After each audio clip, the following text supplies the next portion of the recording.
यही प्यार भरी स्माइल के साथ नवीन ब्लॉगची सुरुवात काय तर मग जसं आहे तसं आज तुम्हाला दिवसभरात सांगतो आम्ही कसं कसं कुठं कुठं काय काय केलं. पूर्ण व्हिडिओ बघा. हलके हलके जो जवा बाणाचा पाडणा पाडण्याच्या मधोमध्ये खेळतो खेळणा असंच करू करू हे तुटून गेलं म्हणून अशी अडचण झाली. आता माझे स्थानापन्न झालो. माझ्या मित्राकडून चहा होता दुपारचा. आता माझ्या मित्राकडून होता म्हणून मी काही म्हणता पण नाहीत काका लवकर घ्या चहा. माझ्या मित्रांनी बड्या चहा उचलला. आम्ही पण चहा उचलला. तिघा जणांचा चहा होता. दुर्गेश कल्ले, निर्भय विठोबा म्हणजे मी आणि वेदांत प्रफुल्लजी कापसे यांच्याकडून चहा होता.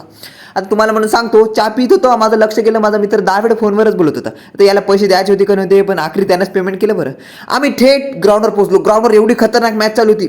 रूल आउट म्हणजे शब्द असा आहे की 2 शब्द पण कमी जाईल कारण प्रेक्षक एवढे आतुर झाले होते मॅच पाहण्यासाठी. आमच्या खेळ रूलला एकही रूल नव्हते माहीत. आउट ऑफ सिलेबसचा गेम चालला होता आमच्या याच्यात. तेच तर कॉलेज म्हटलं तर अकोल्यातच मजाच येईल. फक्त तुम्हाला मग सांगतो अख्ख्या ग्राउंडवर कोरडवायू याच्यात फक्त इथंच कसं पाणी आलं का ओलावा आम्हाला प्रश्न पडला. कमेंटमध्ये सांगा उत्तर. तुम्हाला म्हणून सांगतो माझे मित्र कसे उजळून दिसतात. याच्यात काहीतरी वेगळं वाटत असेल तुम्हाला. पूर्ण व्हिडिओ पहा. तुम्हाला सांगतो पहा.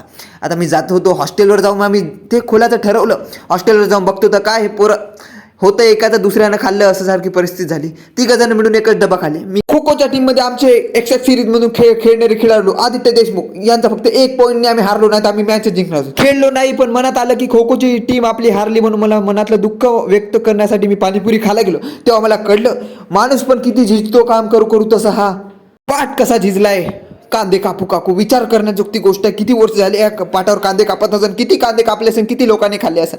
माझा भाऊ म्हणतो आपण कधी बिझनेस करायलो. मला याच्याकडे पाहून असं लक्षात आलं मी हा आणि एक माझा हा भाऊ म्हणजे आम्ही दोघांचा किती चांगला बिझनेस असेल. आम्ही थेट स्थानापन्न झालो. आमचा काही नंबर नव्हता लागत. माझे मित्र चष्मा लावून डोळे वटारून पाहत होता. का बरं कारण पाणीपुरी काय लवकर भेटत नाही. तसं कसं तरी आम्हाला सिल्वर कोटेड प्लेटा दिल्या आणि त्यात काय दिलं जमिनीत लागलेला लाल कांदा दिला. कांदा कसा जमिनीची चव होती त्याला किती छान असं.